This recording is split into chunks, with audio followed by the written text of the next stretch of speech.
Hi friends, how is it going today? I'm excited because this video is going to be my comic book collection that I have gathered so far.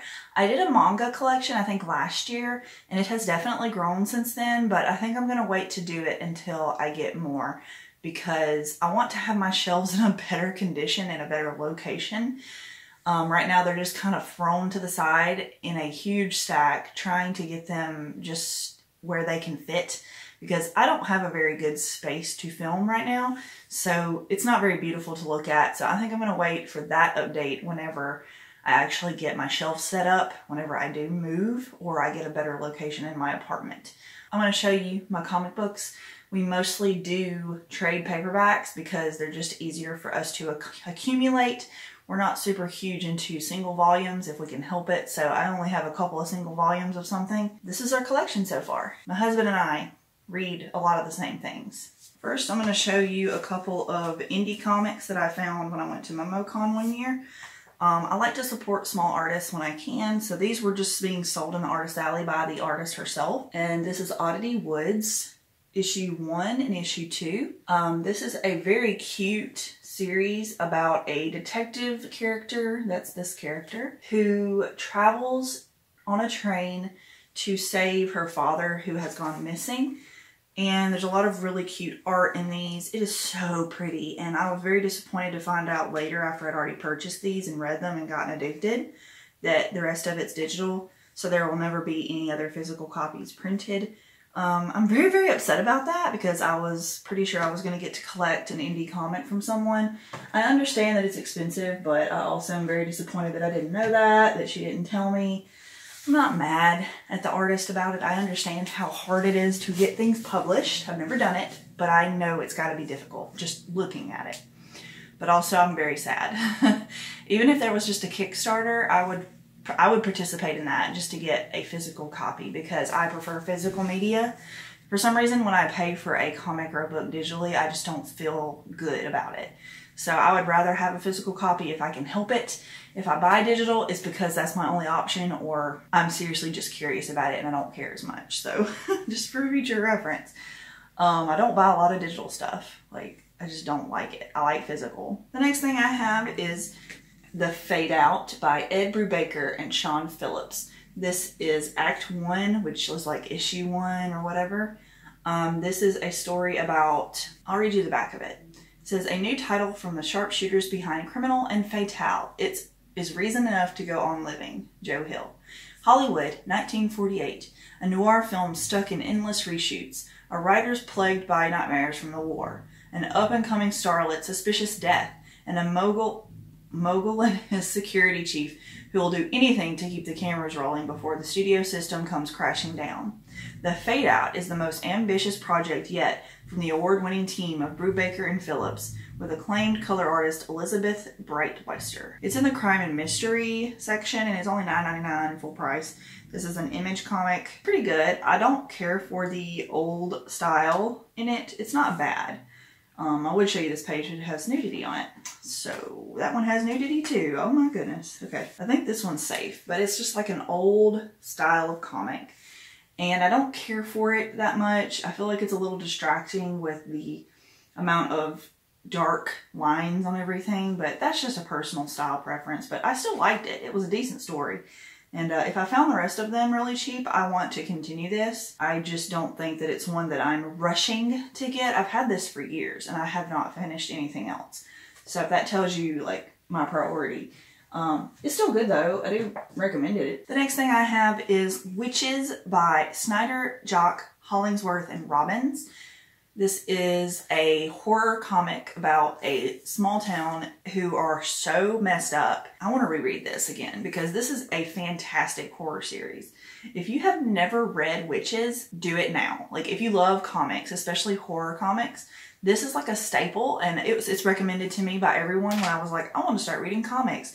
I like horror. What should I read? They were like, Witches on the internet and everywhere. Like, it's like a one-shot. I think there is a second thing that came out, but it was like a special and it might not be super related. I don't know. I haven't read it yet, but this is literally all that exists of it that I know of. I recommend this. So good. It's about a small town where this creature is like calling people to the woods, I think. and they have to sacrifice people, and people turn on each other, and there's some like crazy stuff going on. And the art style is very cool in this. You can see it's like a splattered paint effect. I'm trying not to give any spoilery pages when I show you these, but I just wanted to show you the interesting artwork. It's kind of almost reflective-y, but whoever did the coloring and the effects on these pages, fantastic. There's some scary monsters in this. Very, very good. Very scary. I want more of this. Snyder is a really talented person. I recommend more of his work. The next one I have is Saga Volume 1. This is by Brian K. Vaughan and Fiona Staples. This is a series that everyone I've seen on BookTube that reads comics has read this and they love it. It is a fantasy sci-fi, I think. Yes, sci-fi fantasy series. And I only have Volume 1, but I do want to continue it. It's gorgeous. It's a little bit more adult than some.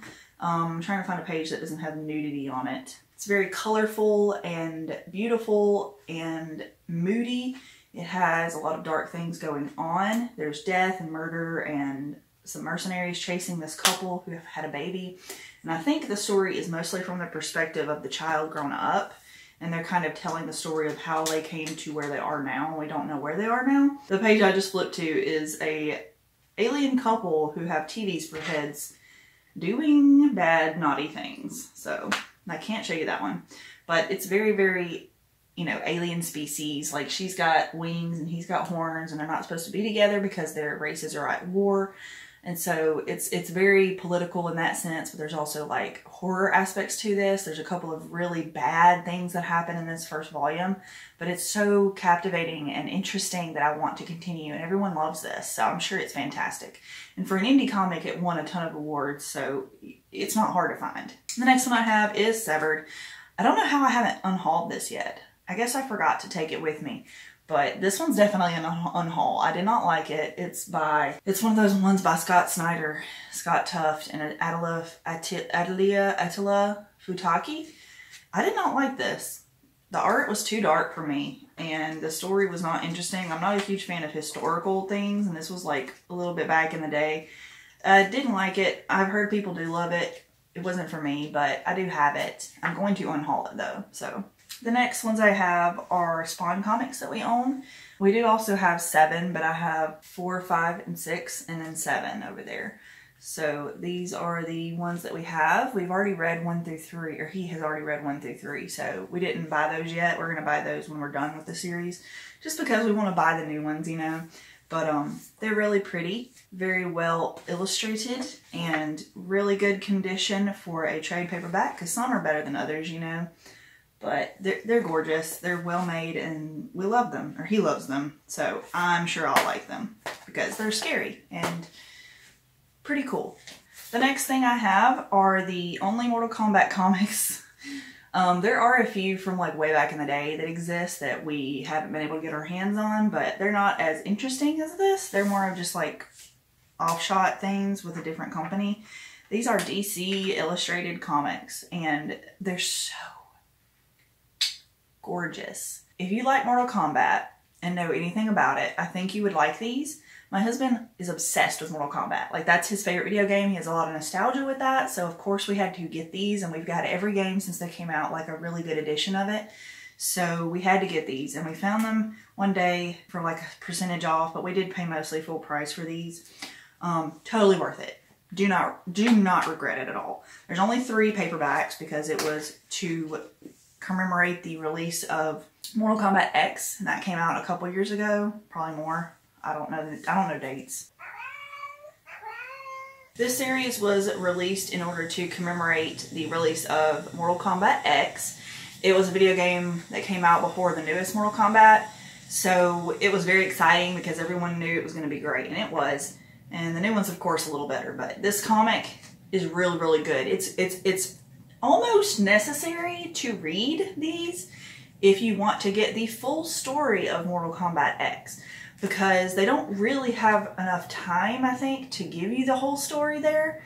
So if you read these, it's a good supplement, but you do need to know enough about the world to understand what's going on here. I didn't play the full games, but I've heard him talk about it for years. We've been together 5 years. Yesterday was our anniversary when I filmed this. So I've known him longer than that. And he talks about it constantly, and we talk about it. So I know enough about the series to enjoy these. And it's so good.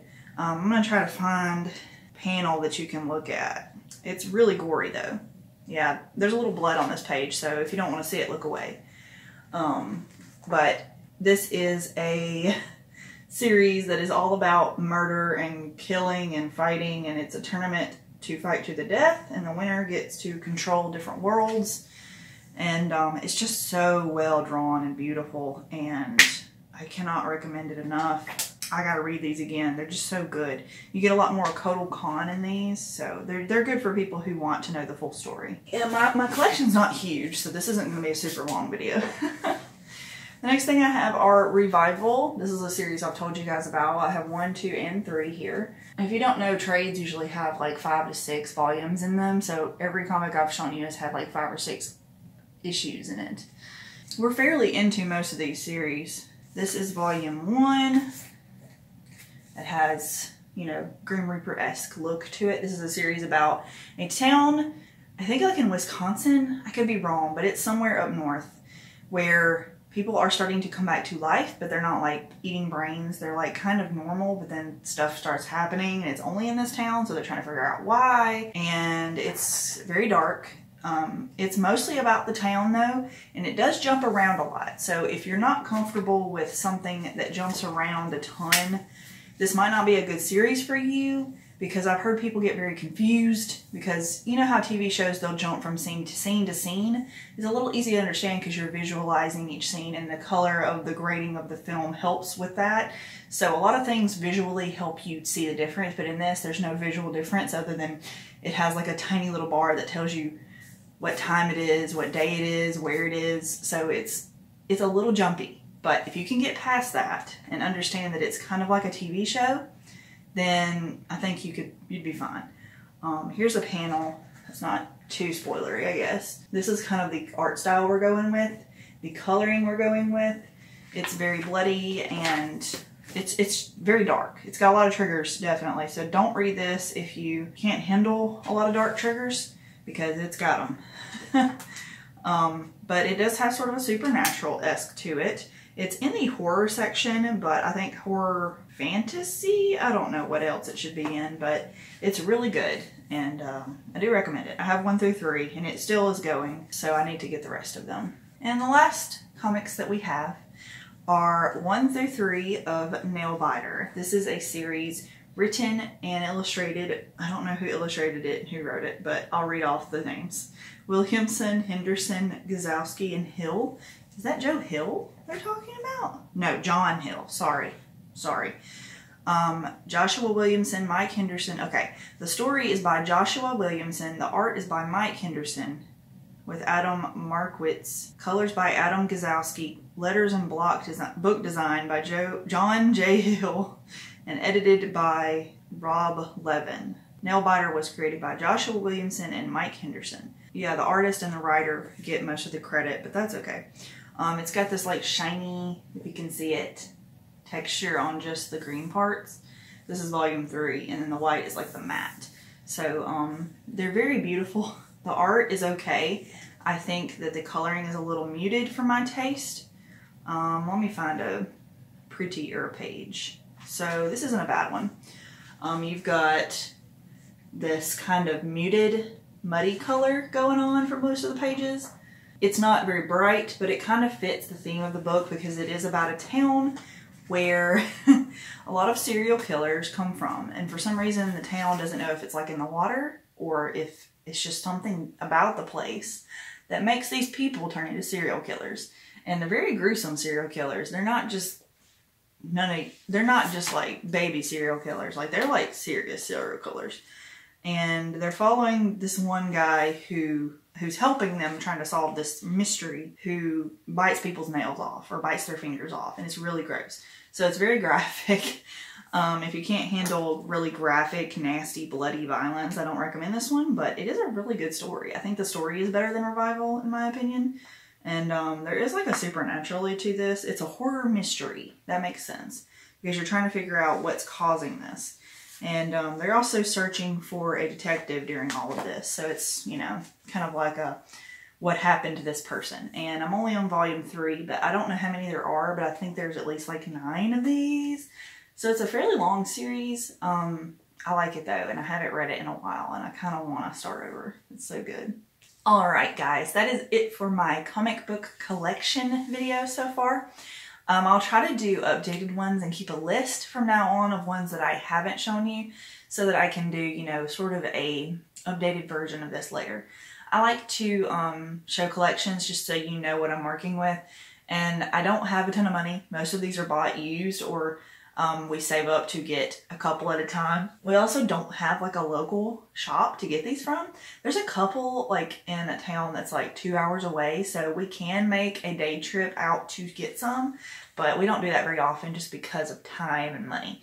We're very thankful for the things that we do have, and that if you want to save money, I'm about to film a video that tells you ways you can save money when buying books. So keep an eye out for that. It's probably going to be uploaded either before or after this one. I don't know for sure when. But I hope you guys will watch that video because I'm going to give you all the tips that I use to buy cheaper books. And I'll see you in the next video. Have a great day. Bye!